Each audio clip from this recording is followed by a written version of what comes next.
চাই আমাদের পুরো দেবী চৌধুরানীর টিমকে এই সুযোগটা করে দেওয়ার জন্য। আর সব থেকে বড় ধন্যবাদ দিতে চাই আপনাদেরকে, আপনারা আপনাদের মূল্যবান সময় আমাদেরকে দিচ্ছেন। আর বেশি দিন বাকি নেই, 26শে সেপ্টেম্বর রিলিজ হচ্ছে দেবী চৌধুরানী।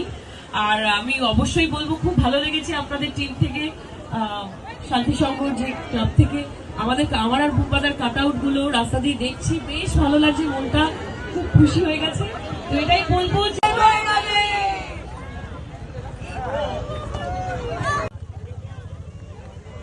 তার সাথেই রয়েছে আপনাদের সকলের প্রিয় বিবৃতি চ্যাটার্জি, বিবৃতিকে আমরা মঞ্চে আহ্বান করবো।